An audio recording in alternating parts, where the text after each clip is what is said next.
Hello dear students, this is Abhishek Tiwari sir from Abhi coaching institute. और आज हम शुरू कर रहे हैं आपके लिए सिलेबस का एक प्लेलिस्ट। आपको बता दूं, ये वीडियो क्लास 12th में एमपी बोर्ड में जो स्टूडेंट्स पढ़ रहे हैं साइंस स्ट्रीम के, जिनको फिजिक्स का सिलेबस पता करना है, उनके लिए है। If you are belonging to CBSE board, please stay away from it. इससे दूर रहें, क्योंकि ये सिर्फ एमपी बोर्ड के लिए सिलेबस है। एमपी बोर्ड को किस प्रकार से पढ़ना चाहिए, किस प्रकार के टॉपिक हैं, ये सब मैं आपको एक्सप्लेन करने वाला हूँ। ओके, सो आपको क्लियरली बता दूं, जो एमपी बोर्ड है, एमपी बोर्ड जब अपना एक सिलेबस अपनी साइट पे अपलोड करता है और जो सिलेबस हम डाउनलोड करते हैं, तो एमपी बोर्ड का जो मैक्सिमम सिलेबस होता है वो हिंदी से लिखा होता है। जैसे कि ये लिखा होगा आपको, वैद्युत आवेश तथा क्षेत्र, आपका चैप्टर ये होगा। आपको इंग्लिश में नहीं मिलता है, इसीलिए मैं उस सिलेबस को इंग्लिश में ट्रांसलेट करके आपके पास लेकर आया हूं। यदि आपको स्क्रीनशॉट लेना है तो प्लीज मेरे फोटो के साथ स्क्रीनशॉट ले सकते हैं, ताकि आपको सिलेबस के बारे में पता चल जाए कि सिलेबस क्या है। हाँ, ये सिलेबस का वीडियो थोड़ा सा लंबा क्यों बनने वाला, क्योंकि मैं एक एक टॉपिक आपको एक्सप्लेन करने वाला हूं कि क्या पढ़ना है, किस प्रकार से पढ़ना है। एमपी बोर्ड 12th क्लास में पढ़ने वाले स्टूडेंट्स बहुत ही रात की सांस ले सकते हैं। पेपर इजी होगा तब जब आपको ये सारी चीजें मालूम होंगी। सो शुरू करता हूं मैं डिस्कस करना। चैप्टर वाइज आपको प्लेलिस्ट पे वीडियोस मिल जाएंगे।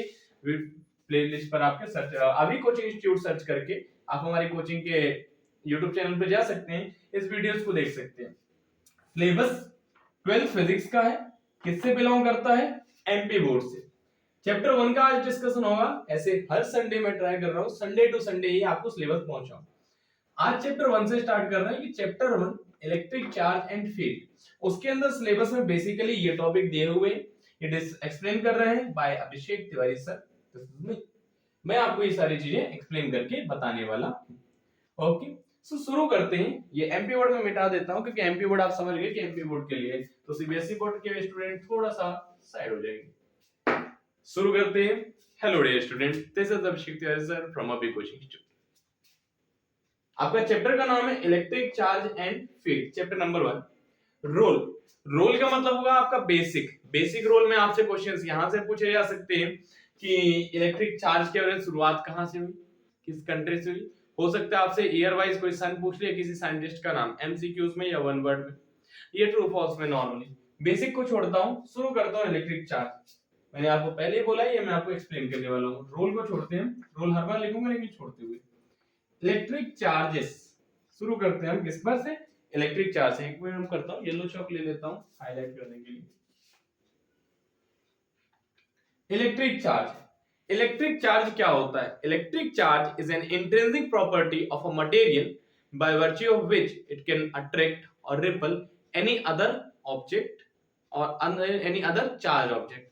इलेक्ट्रिक चार्ज क्या होता है? एक प्रॉपर्टी होती है। इलेक्ट्रिक चार्ज कितने प्रकार के होते हैं? इलेक्ट्रिक चार्ज दो प्रकार के होते हैं, प्लस प्लस प्लस चार्ज या फिर माइनस चार्ज। यदि मैं कहूं कि प्लस चार्ज और प्लस चार्ज, या फिर कहूं माइनस और माइनस चार्ज में क्या होगा, तो माइनस चार्ज और माइनस चार्ज में, या कह लीजिए प्लस और प्लस चार्ज में क्या होगा, रिपल्सन। सेम टाइप के चार्ज एक दूसरे को अट्रैक्ट नहीं करते हैं, दूर भगाते हैं। सेकेंडरी केस, यदि मैं लेता हूं प्लस और माइनस चार्ज, या फिर लेता हूं माइनस और प्लस चार्ज, तो इनके बीच में क्या होता है, अट्रैक्शन। इसका मतलब जो अपोजिट नेचर वाले चार्ज होते हैं, अपोजिट नेचर वाले चार्ज होते हैं, वो दोनों एक दूसरे को क्या करते हैं, अट्रैक्ट करते हैं। ओके, ठीक। आगे बढ़ता हूं। एक इलेक्ट्रॉन पे कितना चार्ज होता है? एक इलेक्ट्रॉन पे चार्ज, मतलब कि उसको हम लिखते हैं एलिमेंट्री चार्ज E। और आपको ये वैल्यू कंफर्म याद रखनी होगी कि एक इलेक्ट्रॉन पे चार्ज होता है 1.65 into 10 to the power minus 19 coulomb. This is the, sorry 1.65 नहीं, only 1.6 into 10 to the power minus 19 coulomb. एक इलेक्ट्रॉन के ऊपर इतना चार्ज आपको मिल जाएगा। ठीक है, चार्ज क्या होता है? एक बेसिक प्रॉपर्टी, जिसकी वजह से वो दूसरे चार्ज को या तो अट्रैक्ट कर सकता है या तो रिपल कर सकता है। सेम चार्ज होंगे तो रिपल्शन होगा, अपोजिट चार्ज होंगे तो अट्रैक्शन होगा। एक इलेक्ट्रॉन पे कितना चार्ज होता है? एक इलेक्ट्रॉन पे चार्ज होता है 1.6 into 10 to the power minus 19 coulomb का। आगे बढ़ जाते हैं। ये जो हमने लिखा है E, ये एलिमेंट्री चार्ज कहलाया ना, तो इलेक्ट्रॉन बोल रहा हूं ना, तो प्रोटॉन बोल रहा हूं। मैं कह रहा हूं एलिमेंट्री चार्ज। यदि मैं आपसे इलेक्ट्रॉन पे चार्ज पूछूं कि इलेक्ट्रॉन पे कितना होता है, तो इलेक्ट्रॉन पे हमारे पास चार्ज होता है -1.6 into 10 to the power minus 19 coulomb. वहीं पर यदि मैं आपसे बात करूं कि प्रोटॉन पे कितना चार्ज होता है, प्रोटॉन पे होगा plus 1.6 into 10 to the power minus 19 coulomb. तो प्रोटॉन पे इतना चार्ज होगा, न्यूट्रॉन इलेक्ट्रॉन पे इतना चार्ज होगा। क्वेश्चन है न्यूट्रॉन पे कितना चार्ज होगा, तो न्यूट्रॉन पे कोई चार्ज नहीं होता, न्यूट्रॉन क्या होता है, न्यूट्रल होता है। ठीक है, थोड़ी सी गर्मी लग रही है तो बाकी को स्टार्ट कर देते हैं। ठीक है, थोड़ी देर के लिए आगे बढ़ते हैं अपने पास चार्ज के बारे में। चार्ज क्या है, इलेक्ट्रॉन पे 1.6 into 10 to the power minus 19 coulomb per negative charge, वही प्रोटॉन पे plus 1.6 into 10 to the power minus 19 coulomb इतना चार्ज हुआ करता। कहानी पे थोड़ा सा और आगे बढ़ते हैं कि चार्ज कैसी क्वांटिटी है, चार्ज कैसी क्वांटिटी है। तो चार्ज हमारे पास स्केलर क्वांटिटी है। चार्ज कैसी क्वांटिटी है, स्केलर क्वांटिटी है। स्केलर क्वांटिटी का मतलब क्या होता है, स्केलर क्वांटिटी का मतलब होता है कि इसके पास डायरेक्शन नहीं होती। The charge is only having a magnitude, it does not have any direction. इसके पास डायरेक्शन नहीं होती है। एक और बात आपको बता दें भाई, इसकी ऐसा यूनिट क्या होती है, तो इसकी ऐसा यूनिट की यदि मैं चर्चा करता हूं तो इसकी ऐसा यूनिट क्या है, कूलम। क्या है इसकी ऐसा यूनिट, कूलम। इसकी ऐसा यूनिट होगी कूलम। इसको नापने के लिए किस यूनिट का यूज करेंगे, कूलम। एक और चीज आपसे पूछो, डायमेंशंस क्या होते हैं। आपसे एक चीज और पूछ लेते हैं कि चार्ज के बारे में, कि चार्ज का डायमेंशन क्या होता है। तो चार्ज के यदि मैं डायमेंशन आपसे पूछ रहा हूं, क्या डायमेंशन, तो शुरुआत करता हूं, मेरा नाम क्या है, मेरा नाम है Abhishek Tiwari. In short we can write it like AT. क्या लिख सकते हैं, एटी। तो चार्ज की ऐसा यूनिट क्या, सॉरी ऐसा यूनिट तो गई कूलम। डायमेंशंस की यदि मैं बात करूं तो यहाँ पर आता है, यहाँ पे आता है, मेरे नाम से मैं चार्ज हूं, मैं चार्ज रहता हूं उस वक्त, तो मेरे नाम से आप याद रखेंगे कि डायमेंशन क्या होता है चार्ज का, 80। इलेक्ट्रिक चार्ज क्या होता है, intrinsic property of material by virtue of which it can attract और repel any other charge object. Charge कितने प्रकार के होते हैं, दो प्रकार के होते हैं, सेम टू सेम चार्ज मतलब रिपल्शन, अलग अलग चार्ज मतलब कि अट्रैक्शन। एक एलिमेंट्री चार्ज, जो सबसे छोटा चार्ज पाया जा सकता है वो होता है E 1.6 into 10 to the power minus 19 coulomb. एक इलेक्ट्रॉन पे चार्ज होता है -1.6 into 10 to the power minus 19 coulomb, और एक प्रोटॉन पे चार्ज होता है +1.6 into 10 to the power minus 19 coulomb. आगे कहानी में बात करते हैं चार्ज कैसी क्वांटिटी है, स्केलर क्वांटिटी, मतलब इसके पास डायरेक्शन नहीं होती है। सेकंड केस, अगली बात करते हैं, ऐसा यूनिट चार्ज की क्या है, कूलम। कूलम मतलब जिसे अपन मास नापते हैं 2 kg 3 kg 4 kg, मेरे जगह 4 किलोग्राम टक्कर दे दो, तो जो किलोग्राम है ये मास की ऐसा यूनिट है। तो चार्ज की यूनिट क्या है, कूलम। जब आप चार्ज नापेंगे तो 2 कूलम का चार्ज होगा, 10 कूलम का चार्ज होगा। डायमेंशन, मेरा नाम क्या है, अभिषेक तिवारी। तो डायमेंशन इस प्रकार से याद रखिएगा। ओके, आगे बढ़ जाते हैं। इलेक्ट्रिक चार्ज आपको पढ़ना है, चार्ज के बारे में बेसिक प्रॉपर्टी बता दी है, आगे रिपीट करता हूं, और भी ज्यादा जानने की कोशिश करना है तो आ जाइए, चलिए हमारे ऑफलाइन कोचिंग इंस्टीट्यूट पर। अभी कोचिंग इंस्टीट्यूट तिलक कॉलेज रोड पर आपका हार्दिक स्वागत करता है, कटनी एमपी में। आगे बढ़ जाते हैं, ये दो पॉइंट हो गया हमारे पास। अब आते हैं इस पॉइंट पर, हमारे पास हो गया पहला पॉइंट, क्लियर है ना, रूल तो बात थी नहीं, इलेक्ट्रिक के चार्ज कंफर्म कर दिया मैंने आपको। आते हैं कंडक्टर एंड इंसुलेटर्स। नॉर्मल सी कहानी, कंडक्टर क्या होते हैं और इंसुलेटर्स क्या होते हैं। तो कंडक्टर की कहानी पर सबसे पहले conductors, what are conductors.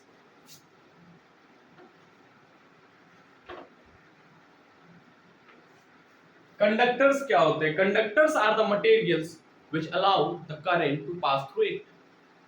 Conductors are the materials which allow the current to pass through it. Conductors क्या होते हैं, मटेरियल्स होते हैं जो करंट को अपने में से पास होने के लिए देते हैं। ठीक है, ओके, डायरेक्ट लिख देता हूं, it allows the current to pass through it. Conductor क्या होता है, कंडक्टर वो मटेरियल्स होते हैं जो अपने में से करंट को फ्लो होने देते हैं। एग्जांपल दे सकते हैं आप, एग्जांपल क्या हो जाएगा भाई अपने पास, आयरन, लोहा, और कॉपर ले सकते हैं एग्जांपल में, नाइक्रोम की वायर, उसका रेजिस्टेंस बहुत ज्यादा रहता है नाइक्रोम की वायर, उसको छोड़ते हैं। आयरन हो गया, कॉपर हो गया, अपने से करंट को फ्लो होने देते हैं। लोहा, एक लोहे को लेकर जाओ और बोर्ड में से लगा दो, बटन चालू कर दो, फील आएगा करंट का, उस फील को ही कहते हैं अपने पास की कंडक्टर। समझ में, कंडक्टर क्या, जो अपने में से करंट को पास होने देती है। क्या हमारी body good conductor of electricity है? Yes, our body is also good conductor of electricity. आगे बढ़ जाते हैं, जैसे मैंने कंडक्टर्स एक्सप्लेन किया वैसे बात करते हैं इंसुलेटर्स की। इंसुलेटर क्या होते हैं? लकड़ी हो गई, मोम हो गई। इंसुलेटर्स क्या होते हैं? It does not allow the current to pass through it। ठीक है, इसके पहले जो चार्ज के बारे में लिखा है तो मैं जब साइड हुआ हूं तो इसका स्क्रीनशॉट ले लिया होगा आपने, नहीं लिया होगा तो पीछे रिवाइंड करो, स्क्रीनशॉट लो, इसका भी स्क्रीनशॉट लेना होगा आपको। Okay, it does not allow the current to pass through it. Insulators क्या होते हैं? इंसुलेटर्स वो मटेरियल है जो अपने में से करंट को पास होने नहीं देते हैं। कंडक्टर्स क्या होते हैं? जो अपने में से करंट को पास होने देते हैं। और इंसुलेटर्स क्या होते हैं? जो अपने में से करंट को पास होने नहीं देते हैं। ठीक है, क्लियर है अपने पास? रोल कंफर्म हो गया, इलेक्ट्रिक चार्ज कंफर्म हो गया, कंडक्टर्स आप समझ गए, इंसुलेटर्स आप समझ गए। अब आते हैं basic properties of electric charge पे। क्लियर है ना? अभी तक का नहीं हुआ हो वीडियो को थोड़ा सा स्लो स्पीड में कर लेना। क्यों कह रहा हूं ऐसा? ऐसा इसलिए कह रहा हूं, मेरी स्पीड ज्यादा है ना, तुम कंफ्यूज ना हो जाओ। ओके, मिटा रहा हूं इसको, आगे बढ़ते हैं।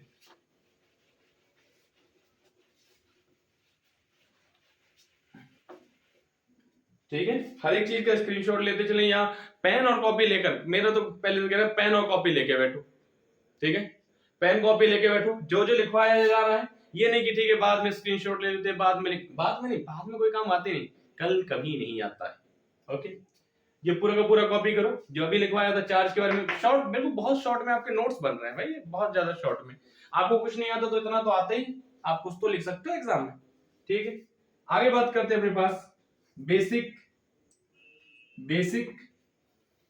Properties of electric charge. बात कर रहे हैं हम इसके बारे में, basic properties of electric charge. Electric charge की बेसिक प्रॉपर्टीज की चर्चा करते हैं। So basically there are 3 basic properties of electric charge. 3 basic property होती है। सबसे पहले मैं आपको बताता हूं पहली basic property, conservative property.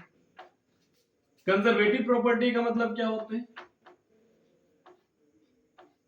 Conservative property का मतलब क्या हुआ? कंजर्वेटिव प्रॉपर्टी का मतलब है चार्ज आर कंजर्व्ड। जहां पे कंजर्वेशन का कॉन्सेप्ट आया, मतलब जहां पर बढ़ा रहा कंजर्वेशन, इसका मतलब it can neither be created nor it can be destroyed. ना तो बनाया जा सकता ना तो खत्म किया जा सकता। जहां पे conservation, law of conservation of energy आया, energy can neither be created nor it can be destroyed. Okay, ठीक इसी प्रकार से चार्ज को ना तो तुम बना सकते हो ना तो खत्म कर सकते हो। सपोज किया मैंने एक बॉक्स लिया, ठीक है, इसके पास 30 कूलम का चार्ज था, और एक और बॉक्स लिया है, ठीक है, इसके पास 20 कूलम का चार्ज है। क्या तुम बता सकते हो टोटल कितना कूलम का चार्ज है? बोलो। मैं पहले भी वीडियोस में कहता हूं कि यदि मैंने आपको ये नहीं बोला, यदि मैं आप सोच रहे हैं, यदि मैं आप ये सोच रहे हैं कि भाई आप तो अंदर हैं, आप बोलना नहीं चाहिए क्योंकि मुझे सुनाई देगा नहीं, अपना तो फील करो भाई कि क्लास चल रही है। बोलो कितना कूलम चार्ज हो जाएगा? बोले तो 50 कूलम। स्केलर क्वांटिटी है, ऐसे प्लस कर सकते हैं। ठीक है, मैंने इन दोनों डब्बों को लिया और बिल्कुल तरीके से रगड़ दिया, रगड़ डाला इस डब्बों को। अब रगड़ने के बाद जो है चार्ज ट्रांसफर हो गया, यहां से वहां, वहां से यहां। अभी बोलो इसमें यदि मैं कहता हूं इसमें 40 कूलम का चार्ज आ गया है, कितना होगा इस पे? कितना कूलम का चार्ज होगा इस पे? बहुत नॉर्मल सा कॉन्सेप्ट, टोटल मिलाने पे कितना है? 50 कूलम। 40 कूलम तो तुम्हारे पास पहले से है, मतलब कितना कूलम उसमें बचा होगा? 10 कूलम। इसका मतलब law of conservation of energy, जितना चार्ज शुरुआत, sorry, law of conservation of charge, जितना चार्ज शुरुआत में था उतना ही चार्ज कितना होगा? बाद में होगा। यही है अपने पास कंजर्वेटिव प्रॉपर्टी। सेकंड प्रॉपर्टी पर आता हूं, एडिटिव नेचर या एडिटिविटी। एडिटिविटी क्या होती है? वैसे तो चार्ज कैसी क्वांटिटी है? स्केलर क्वांटिटी है, और चार्ज की स्केलर क्वांटिटी होने की वजह से क्या कर सकते हैं आप? इसको नॉर्मली प्लस कर सकते हैं। तो वही है additivity of nature, additivity property. Suppose कि हमारे पास एक बॉडी है, इस कोने पर 2 कूलम, इस कोने पर 3 कूलम, इस कोने पर माइनस का 4 कूलम, इस कोने पर 7 कूलम और इस कोने पर 8 कूलम। इतना सारा चार्ज आपसे पूछ रहा है टोटल चार्ज कितना है, तो आपको यदि टोटल चार्ज निकालना तो Q is equal to Q1 plus Q2 plus Q3 dot dot dot कितने 1 2 3 4 5, तो Q 4 plus Q 5। Additivity of charge क्या कहती है आपसे कि आप चार्ज को नॉर्मल प्लस कर सकते हो। तो Q इज इक्वल टू हो जाए अपने पास 2 plus 7 plus 3 plus 8, 2 plus 3 plus 7, 2 plus 3 plus 7 plus 8 और फिर में माइनस का 4, 3 2 5 5 7 12 और 12 8 कितना 20 माइनस 4, 7 3 10 2 12 8 20 में से 4 गया तो 16। तो टोटल जो चार्ज इसके पास कितना है 16 कूलम का चार्ज। ये क्या कहलाते हैं अपने पास additivity of charge. Additivity of charge का मतलब क्या है, चार्ज को नॉर्मली हम ऐड कर सकते हैं। बात समझ में आ रही है, चार्ज को हम नॉर्मली क्या कर सकते हैं ऐड। आपको दो प्रॉपर्टी बताई, बेसिक प्रॉपर्टी चल रहा है हमारा topic, basic property of charge में आपको दो प्रॉपर्टी में अभी एक्सप्लेन कर चुका हूं।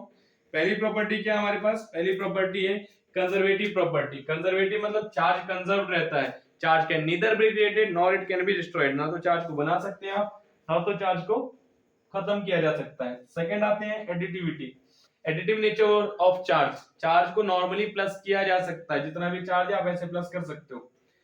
थर्ड प्रॉपर्टी थोड़ी सी मेन है, जरूरी है, एग्जाम्स में पूछी भी जाती है, इसलिए इन दोनों को पहले बताया था ताकि इसको मिटा दो फिर नेक्स्ट करो। स्क्रीनशॉट लेने का तो लो, हाँ था सॉरी, ले लिया, आगे बढ़ते हैं। थर्ड प्रॉपर्टी थोड़ी सी इंपॉर्टेंट है, उसका नाम भी शायद यदि तुम पहले भी यदि पढ़ाई कर चुके हो, अभी तुमने शुरुआत नहीं की है इस साल तो कोई बात नहीं, पर यदि मैं सपोज कर रहा हूँ कि 2023-24 के लिए बना रहा हूँ मैं, और 23-24 के सेशन में यदि तुमने अभी भी थोड़ी बहुत पढ़ाई की हो, यदि तुम एग्जाम के टाइम पे देख रहे हो तो फिर बहुत बढ़िया बात है, तुमको पहले से इसका नाम सुन रखा होगा। नाम सुन रखा होगा, इसका नाम है क्वांटाइजेशन ऑफ चार्ज। क्या कहलाता है अपने पास क्वांटाइजेशन, कभी जेड लिखते कभी एस लिखते, उससे फर्क नहीं पड़ता, ठीक है, of charge, quantization of charge, Z हटा के भी एस कर दो, कई किताबों में एस मिल रहा है। क्वांटाइजेशन ऑफ चार्ज, चार्ज जो एलिमेंट्री चार्ज होता है वो सिर्फ और सिर्फ एक इलेक्ट्रॉन पे कितना होता है 1.6 into 10 to the power minus 19 coulomb. Scientist का कहना है इससे कम चार्ज पॉसिबल नहीं है, कितना है 1.6 into 10 to the power minus 19 coulomb. तो जब भी आपको चार्ज मिलेगा इसी का इंटीग्रल मल्टीपल मिलेगा, इसका क्या मिलेगा इंटीग्रल मल्टीपल। जैसे कि एग्जांपल देता हूं मैं आपको, मतलब जब आपको चार्ज मिलेगा तो आपको मिलेगा 1 इलेक्ट्रॉन 1e 2e 3e। मतलब ये एग्जांपल और इजी करता हूं मैं आपको, ठीक है, मैं क्लास में से उठाता हूं, इंटीग्रल मल्टीपल का मतलब समझेंगे। मतलब आपको 1e मिल सकता है, 2e मिल सकता है, 3e मिल सकता है, पर 3.5e नहीं मिल सकता। एग्जांपल के तौर पे यहाँ पे क्लास में जैसे 8-10 स्टूडेंट बैठे हो, क्यों भाई राम क्या चल रहा है, ठीक है, मान लीजिए राम से मैंने बोला कि राम एक काम करो शुरुआत के यहाँ के 4 स्टूडेंट्स को उठा दो, राम कहेगा ठीक है भाई ये चारों चले जाए बाहर, पर राम एक काम करो 6 के 6 स्टूडेंट उठा दो, राम ने कहा उठ जाएगा ना, ठीक है, राम ने क्या बोला उठा दिए 6 के 6 स्टूडेंट। मैं कहा एक काम करो 3.5 स्टूडेंट उठा दो इसमें से। अब 3.5 स्टूडेंट राम कैसे उठा देगा, या तो 3 या तो 4, 3.5 पॉसिबल है क्या, नहीं। इसी प्रकार से चार्ज या तो 3e या तो 4e, e मतलब 1.6, या तो चार्ज आपको मिलेगा 3 into 1.6 into 10 to the power minus 19 coulomb, या तो आपको मिलेगा 4 into 1.6 into 10 to the power minus 19 coulomb. आपको चार्ज 3.5 या 4.5 नहीं मिल सकता, 3.3 नहीं मिल सकता। This is what we call quantization of charge. Charge on a body is an integral multiple of elementary charge E। Elementary charge E का integral multiple होगा जो भी चार्ज होगा। ओके क्लियर है। इसके बेस पर एक एग्जांपल क्वेश्चन देता हूं, क्वेश्चन नोट करना, बहुत इंपॉर्टेंट क्वेश्चन है, एमसीक्यूज में पूछा जा सकता है, 1 वर्ड में आपसे पूछा जा सकता है, ये डायरेक्ट हो सकता है 2 मार्क्स का आ जाए। ये क्वेश्चन इंपॉर्टेंट है ब्रो। क्वेश्चन नंबर 1,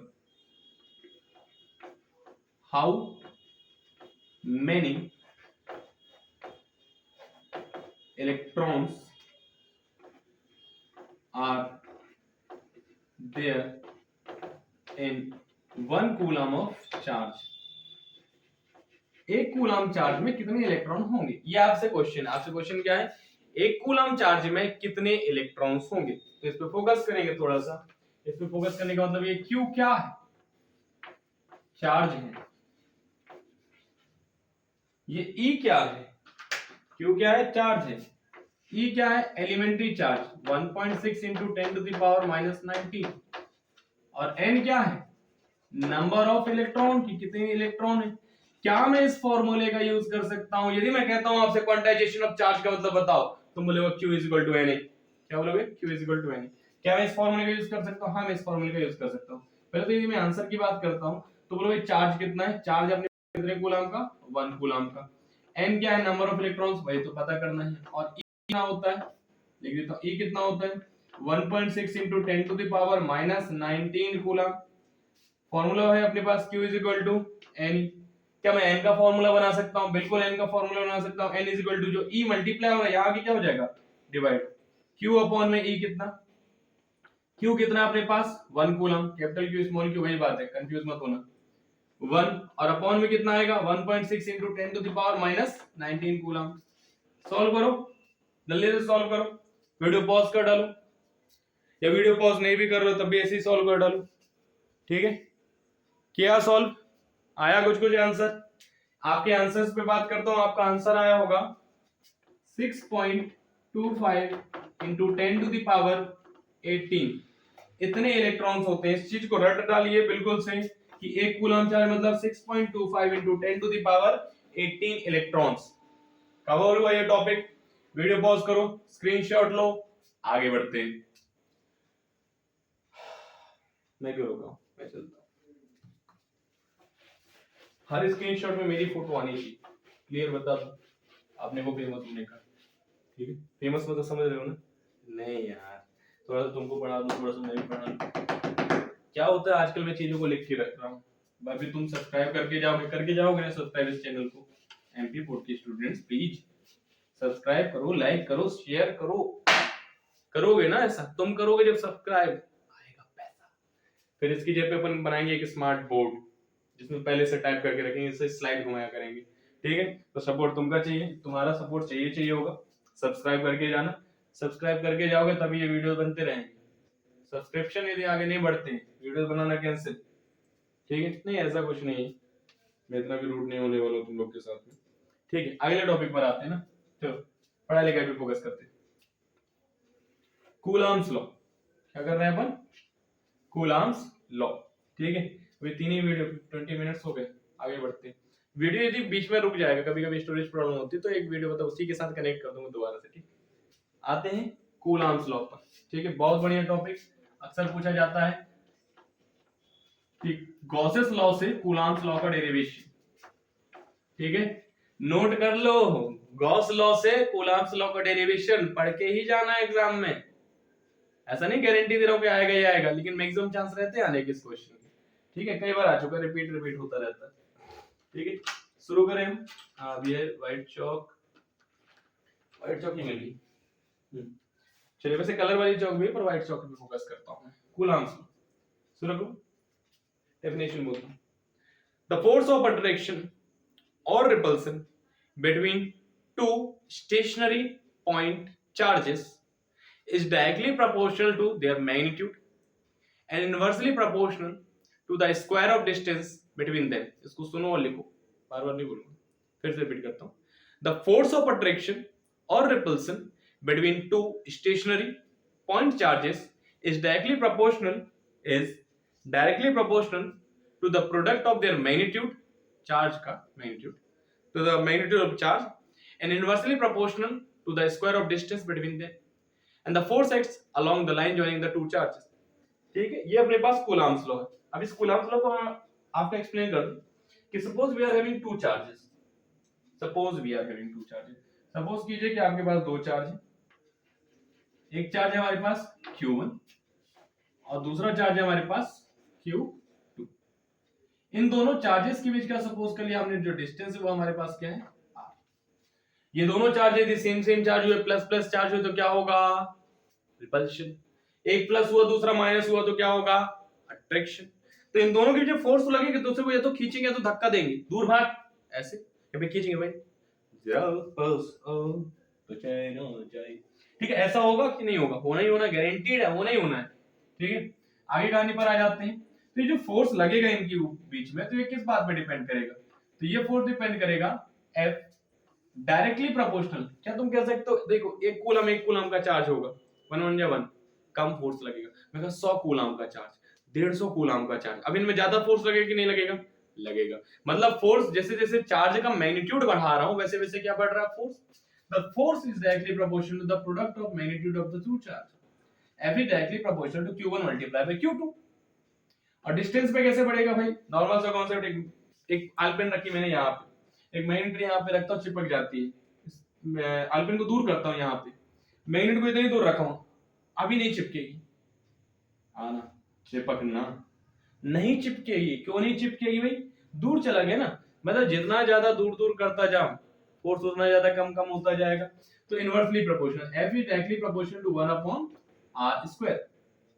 क्या इन दोनों को मिलाया जा सकता है? हाँ, इन दोनों को मिलाया जा सकता है। इन दोनों को मिलाने की वजह से एक नई चीज बनने वाली है, उस नई चीज का नाम है F is directly proportional to Q1 to r²।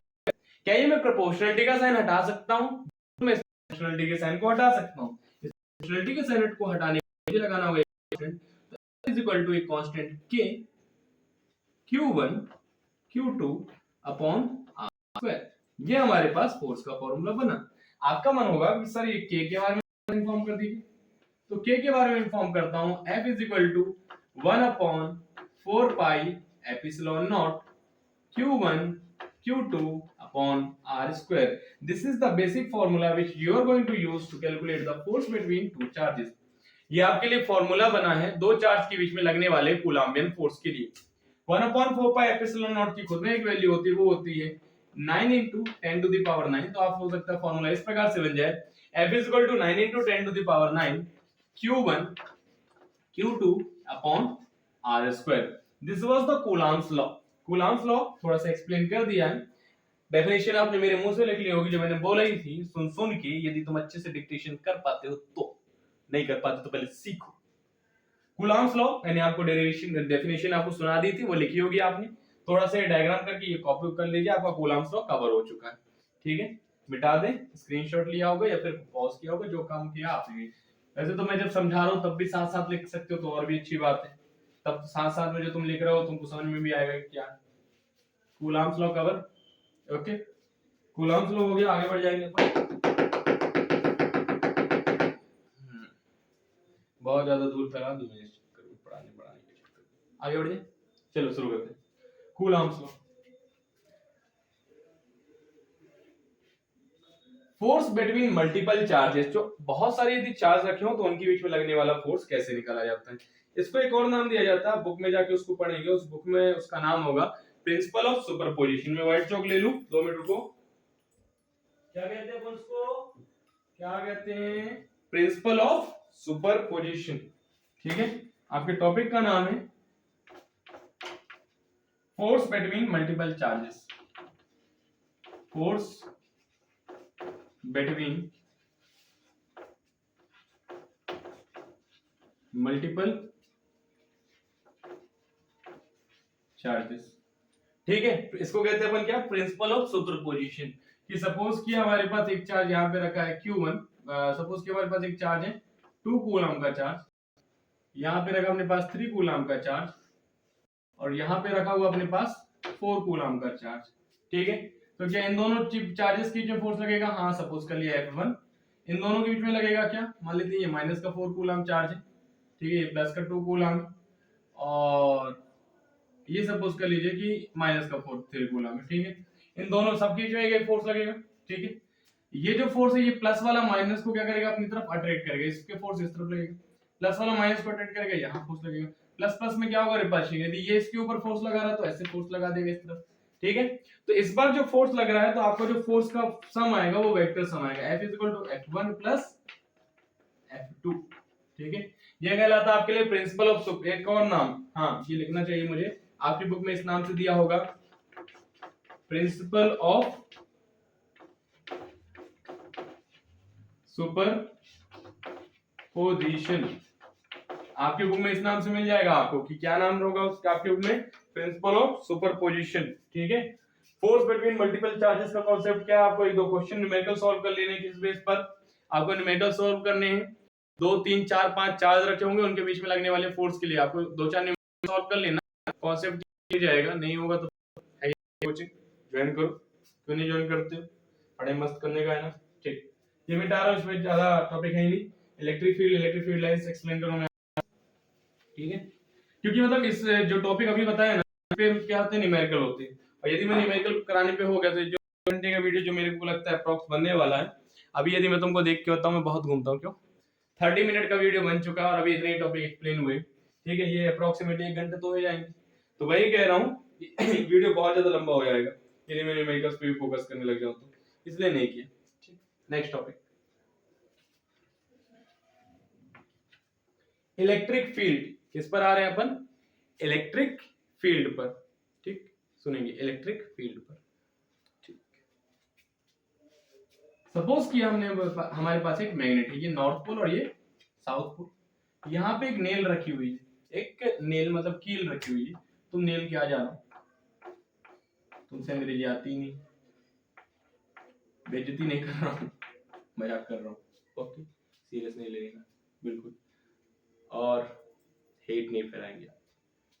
एक नॉर्थ पोल और साउथ पोल हो गया, एक नेल रखी हुई है, अभी ये आके यहाँ पे चिपक जाती है, मैं इस नेल को थोड़ा सा दूर करता हूँ, यहाँ पर अभी भी आके चिपक रही है, इस नेल को यहाँ पे रख दिया, अब आके नहीं चिपक रही है, तो क्या ये मैं कह सकता हूँ कि जो इसकी मैग्नेटिक फील्ड थी, इसकी मैग्नेटिक फील्ड जहां तक ये फोर्स लगा पा रही थी, उसके ये बाहर चली गई, ये नेल दिखाई दे रही है, ये वाली, ये नेल, ठीक है, ये नेल बाहर चली गई है इसकी फील्ड के, हाँ बिल्कुल। तो ठीक इसी प्रकार से एक इलेक्ट्रिक चार्ज के साथ होता है, ठीक इसी प्रकार से क्या होता है, एक इलेक्ट्रिक चार्ज के साथ होता है, समझेंगे क्या होता है, टॉपिक क्या है, इलेक्ट्रिक फील्ड, ठीक है। ठीक इसी प्रकार से इलेक्ट्रिक चार्ज के साथ होता है, मान लेते हैं आपके पास प्लस का क्यू चार्ज है, ये प्लस क्यू वाले चार्ज को क्या करेगा, अट्रैक्ट करेगा कि रिपल करेगा, रिपल करेगा। माइनस क्यू चार्ज को क्या करेगा, अट्रैक्ट करेगा, अपनी तरफ खींचेगा। लेकिन इसकी भी एक लिमिट होती होगी ना, किसी लिमिट तक फोर्स लगा सकता होगा।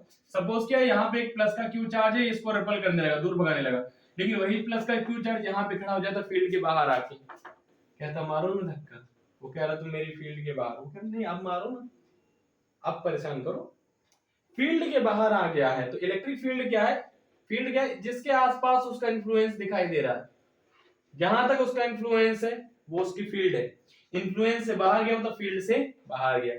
The field around a charge up to which its influence can be seen, the field around a charge up to which its influence can be seen is called electric field for that charge। एक charge के आसपास की वो field जहां तक उसका influence दिखाई दे सकता है, वही आपके लिए क्या कहलाएगी, वही आपके लिए क्या कहलाएगी, इलेक्ट्रिक फील्ड कहलाएगी उस चार्ज के लिए, ठीक है। इलेक्ट्रिक फील्ड क्लियर हुआ।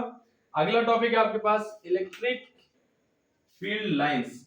क्या अगला टॉपिक अपने पास, इलेक्ट्रिक फील्ड लाइंस। ये आई होप यदि आपको शुरुआत में नहीं किया हो, इसको कॉपी कर लीजिए शुरुआत में वीडियो में जाके, क्योंकि धीरे धीरे कुछ कुछ लाइंस कटती जा रही है। Electric field lines, electric field confirm हो गया ना, क्या क्या पढ़ना है ये बता रहा हूँ, यही सिलेबस है, इसके अलावा बहुत ज्यादा टेंशन नहीं लेनी है, इतना ही पढ़ने का है, मतलब इसके बेस पर थोड़ी बहुत न्यूमेरिकल सॉल्व कर लेना, उससे ज्यादा नहीं।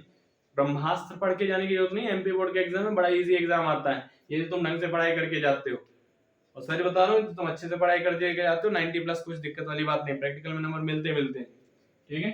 आते हैं इलेक्ट्रिक फील्ड लाइंस पर, नए कलर वाली चौक से लिखेंगे, इलेक्ट्रिक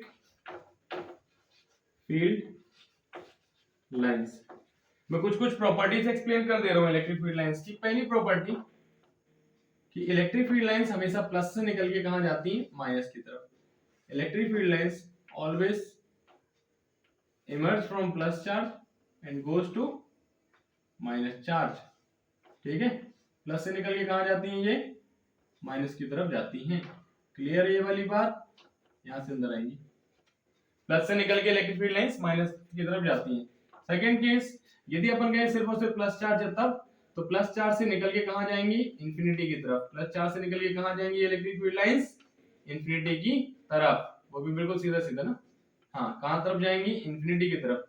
और इसी में आपको कह दूं कि यदि मैं कहता हूं कि माइनस का बस चार्ज है, माइनस के चार्ज से इलेक्ट्रिक फील्ड लाइन का क्या लेना देना है, तो इंफिनिटी से, कहीं इंफिनिटी से बहुत दूर जो भेजी थी दुआ, वो जाके आसमान से टकरा गई और लौट के आ गई। इलेक्ट्रिक फील्ड लाइंस कहां से, इंफिनिटी से आएंगी और कहां एंटर हो जाएंगी, माइनस के चार्ज में। बात समझ में आ रही है, हाँ समझ में आ रही है। Third point line, electric field lines never intersect each other, एक दूसरे को कभी भी क्रॉस नहीं करती। उसके पहले आपको बता दूं, ये सपोज कि ये आपको इलेक्ट्रिक फील्ड लाइन है और मैं आपसे पूछूं कि ये कैसी क्वांटिटी है, स्केलर है कि वेक्टर है, तो कहानी हो जाए स्केलर अभी है नहीं वेक्टर है। तो वेक्टर तो डायरेक्शन होगी क्या, बिल्कुल होगी। क्या करना तुमको, कुछ नहीं करने का, एक लाइन खींचना है, वहां पे एक टेंजेंट खींच देना है, ये आपको इलेक्ट्रिक फील्ड की इस पॉइंट पे इलेक्ट्रिक फील्ड की आपको डायरेक्शन पता चलेगी। Fourth point, electric field lines कभी एक दूसरे को इंटरसेक्ट नहीं करती।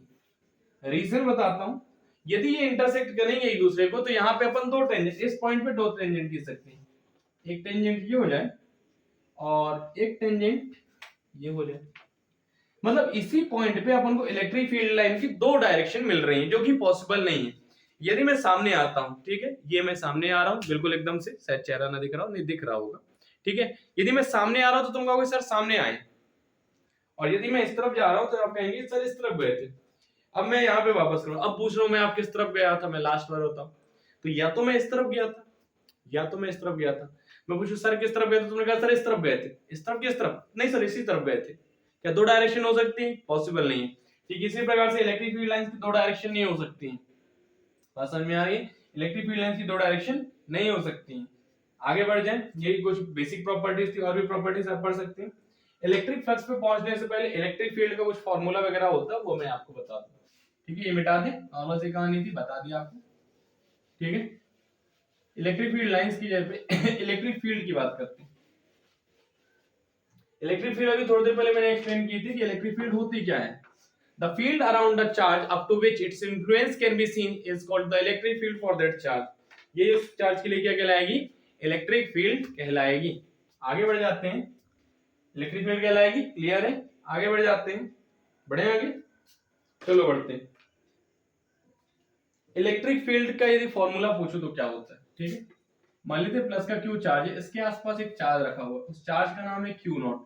इस क्यू नॉट को बहुत अच्छे से पहचान लीजिए, इसका बहुत प्यारा सा नाम है, इसका नाम है यूनिट पॉजिटिव टेस्ट चार्ज। क्या नाम है, यूनिट पॉजिटिव टेस्ट चार्ज। क्या चीज है, चार्ज है, कैसा है, टेस्ट है, टेस्ट के लिए यूज कर रहे हैं, एक्सपेरिमेंट के लिए यूज कर रहे हैं। कैसा नेचर है भाई, पॉजिटिव प्लस वाला चार्ज है, और कैसा है, यूनिट, यूनिट मतलब एक कूलम का चार्ज है, एक कूलम का पॉजिटिव चार्ज जिसको किसके लिए यूज कर रहे हैं, एक्सपेरिमेंट के लिए कर रहे हैं, उसका नाम है Q naught. Q naught is the unit positive test charge, ठीक है। तो इलेक्ट्रिक फील्ड किसी पॉइंट पे, यहाँ पे अलग फील्ड होगी, यहाँ पे अलग फील्ड होगी, यहाँ पे अलग फील्ड होगी। अब इसका मतलब क्या है, इसका मतलब ये है, इसका मतलब ये है कि यहाँ पे अलग धक्का देगा। इलेक्ट्रिक फील्ड क्या थी, प्लस वाले चार्ज को अंदर रखो तो रिपल्शन तो होगा, यहाँ पे ज्यादा तेजी से रिपल्शन करेगा कि यहाँ पे करेगा कि यहाँ पे, point A point B point C, कहां पर, जल्दी से नोट कर लो, नोट कर लिया कहां पे है, पॉइंट ए या बी या सी लिख लो, ताकि बाद में तुम मिला सको तुम सही हो कि नहीं। बात करते हुए चार्ज से सबसे पास में क्या है ये, और जितने ज्यादा पास में उतना ज्यादा क्या लगेगा, फोर्स। तो यहाँ पे ज्यादा फोर्स लग रहा होगा, यहाँ पे कम और यहाँ पे सबसे कम। इसका मतलब पॉइंट टू पॉइंट भी डिफर करता है क्या, हाँ बिल्कुल करता है। तो एक चार्ज के ऊपर जितना क्या लग रहा होगा, फोर्स। कहानी हो जाए, what is electric field, what is electric field, electric field क्या है, एक चार्ज के ऊपर क्यू नॉट, एक चार्ज के ऊपर क्यू नॉट के ऊपर जितना लग रहा होगा force, the force experienced by a unit charge when placed in a magnetic field is numerically equal to और is equal to electric field at that point. एक क्यू नॉट चार्ज के ऊपर जितना फोर्स लग रहा है वही वहां के लिए क्या कहला जाएगी, इलेक्ट्रिक फील्ड। तो इलेक्ट्रिक फील्ड का फॉर्मूला है E is equal to F upon में Q not, E is equal to F upon में Q नॉट। आगे बढ़ जाते हैं इसी पर। तो यदि मैं फोर्स का फॉर्मूला पूछूं कि बताओ ये फोर्स कितना लग रहा हो इनके बीच में, Q और Q नॉट के बीच में, तो अभी कूलम्बियन फोर्स पर आया है, कूलम्ब्स का लॉ का फॉर्मूला बताइए, F is equal to 1/4 pi epsilon naught Q1 Q2 upon R square। तो ये हो रहा है 1/4 pi epsilon naught Q1 नहीं Q इंटू में Q not upon R square, और इसको भी किससे डिवाइड करना है, Q नॉट से। तो Q नॉट से Q नॉट कैंसल, अपना इलेक्ट्रिक फील्ड का फॉर्मूला बनेगा, और इलेक्ट्रिक फील्ड का क्या फॉर्मूला बनेगा, वो फॉर्मूला अपने पास 1/4 pi epsilon not Q upon R square. ये फॉर्मूला याद रखिए। देखिए इलेक्ट्रिक फील्ड में एक Q गायब हो गया, ठीक है, एक इलेक्ट्रिक पोटेंशियल आएगा नेक्स्ट चैप्टर, उसमें एक R गायब हो जाएगा। समझ में आया इलेक्ट्रिक फील्ड क्या होती है? इलेक्ट्रिक फील्ड का फॉर्मूला क्या होता है? एक चार्ज, वो भी कैसा चार्ज, उसका पूरा नाम बोलेंगे यूनिट पॉजिटिव टेस्ट चार्ज। क्या नाम है? Unit positive test charge. तो एक charge unit positive test charge अपने ऊपर जितना फोर्स एक्सपीरियंस करता है वही आपके लिए क्या कहलाया जाएगा? Electric field at that point. Clear है? बिठा दें, शुरू करते हैं। ठीक है, स्क्रीनशॉट वगैरह ले लिया होगा, आई थिंक आपने स्क्रीनशॉट वगैरह ले लिया होगा, और ले लिया तो बहुत अच्छी बात है, और नहीं लिया तो लिया करो मूर्खों। पढ़ाई करनी कि नहीं करनी, कि सिर्फ टाइम पास करने के लिए चले आए? आगे बढ़े, चलिए। एक चीज छूट गई थी इसलिए बताने की जरूरत थी। अगला टॉपिक हमारे पास होने वाला है, वो हमारे पास इलेक्ट्रिक फ्लक्स। क्या अपने पास? इलेक्ट्रिक फ्लक्स क्या होता है? मान लेते हैं अपने पास एक प्लेन सरफेस है, इसके पीछे एक प्लस का चार्ज रख दिए। अभी आप दिमाग लगा के जल्दी से बताइए कि इलेक्ट्रिक चार्ज से अट्रैक्ट करता है, सॉरी इलेक्ट्रिक चार्ज से इलेक्ट्रिक फील्ड लाइन निकलती है या कहीं इन्फिनिटी से आके उसमें घुस जाती है? दिमाग लगाओ, जल्दी करो, ठीक है। थोड़ी बहुत तुम ये मत सोचा करो टाइम पास हो रहा है, थोड़ा सा तुम भी सोचा करो, दिमाग दिया करो, तभी तो क्लियर सी बातें होंगी, है ना? क्योंकि बातें क्लियर नहीं हो रही मतलब कोई मतलब नहीं। बढ़े आगे, ठीक, बढ़ते हैं। तो सपोज कर दीजिए कि इस ब्लैक बोर्ड के पीछे मैंने एक चार्ज रखा है प्लस का क्यू चार्ज, और वहां उस वीडियो रिकॉर्डर के पीछे में मैंने माइनस का क्यू चार्ज रखा है। क्या तुमको लगता है कि इलेक्ट्रिक फील्ड लाइन प्लस से निकल के माइनस की तरफ जाएंगी? ये निकली, तुमको दिखती ही नहीं, निकली है लेकिन एक फील्ड लाइन। तो तुमको कुछ नहीं करना है, मैं इलेक्ट्रिक फ्लक्स लिख तो क्या पढ़ा रहा हूं, मैं पढ़ा रहा हूं आपको इलेक्ट्रिक फ्लक्स। ओके, ध्यान देना, जितनी तुमको नहीं दिख रही क्या, मेरे को दिख रही, मेरे को ज्ञान चक्षु खुल चुके हैं, दिव्य दृष्टि है मेरी। मैं क्या कर रहा हूँ, ऐसे काउंट करूंगा, ठीक है। मेरे पास है ये एक निकली, ये दो, ये तीन, ये चार। कैसी वाली लाइन गिननी है? जो बिल्कुल एकदम 90 डिग्री बनाती हुई निकले, ऐसी टेढ़ी निकली उसको नहीं गिनने का है, बिल्कुल जो कितनी निकल रही है